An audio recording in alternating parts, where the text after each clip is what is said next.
નવસારીની બિલીમોરા પોલીસે operation mule hunt અંતર્ગત આંતરરાજ્ય સાયબર ફ્રોડ નેટવર્કનો પર્દાફાશ કર્યો છે. પોલીસે મધ્યપ્રદેશના ઉજ્જૈન જિલ્લાના બડનગર ખાતેથી આ નેટવર્કના 2 મુખ્ય સૂત્રધારોને ઝડપી પાડ્યા છે. આ ટોળકીએ દેશના 15 થી વધુ રાજ્યોમાં આશરે 2 કરોડ રૂપિયાથી વધુના ઓનલાઈન ફ્રોડ આચર્યા હોવાનું સામે આવ્યું છે. ભારત સરકારના 14C Indian cyber crime coordination centre નવી દિલ્હી દ્વારા બિલીમોરા પોલીસને મ્યુલ બેંક એકાઉન્ટ્સ એટલે કે ભાડે આપેલા ખાતા અંગે શંકાસ્પદ માહિતી મળી હતી. જેના આધારે નવસારી પોલીસ અધિક્ષક રાહુલ પટેલના માર્ગદર્શન હેઠળ બિલીમોરા પોલીસે તપાસ શરૂ કરી હતી. તપાસ દરમિયાન પોલીસે સૌપ્રથમ બિલીમોરાના ગોરબાગ ખાતેથી સુરજીતસિંહ હરદેવસિંહ લબાનાની ધરપકડ કરી હતી. તેની પૂછપરછમાં મધ્યપ્રદેશમાં સક્રિય આ નેટવર્કનો પર્દાફાશ થયો હતો.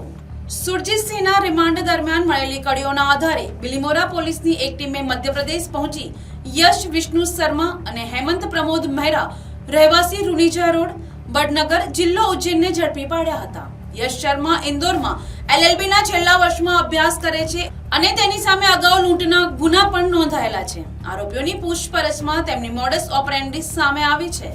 તેઓ સોશિયલ મીડિયા દ્વારા લોકોનો સંપર્ક કરી કમિશનની લાલચ આપી બેંક એકાઉન્ટ ખોલાવતા હતા. ત્યારબાદ તે એકાઉન્ટના ATM કાર્ડ, પાસબુક અને ચેકબુક મેળવી લેતા હતા. આ કિટ તેઓ બિહારના મુખ્ય સૂત્રધારોને કમિશન લઈને મોકલી આપતા, જેનો ઉપયોગ સાયબર ફ્રોડના નાણાં સગે વગે કરવા માટે થતો હતો. તપાસમાં ખુલાસો થયો છે કે આ નેટવર્ક દ્વારા ગુજરાત, બિહાર, જમ્મુ કાશ્મીર અને કેરળ સહિત 15 થી વધુ રાજ્યોમાં ફ્રોડ આચરવામાં આવ્યા છે. અત્યાર સુધીમાં આશરે 35 જેટલા સાયબર ફ્રોડમાં આ એકાઉન્ટ્સનો ઉપયોગ થયો છે, જેમાં કુલ 2 કરોડ રૂપિયાથી વધુના શંકાસ્પદ વ્યવહારો મળી આવ્યા છે.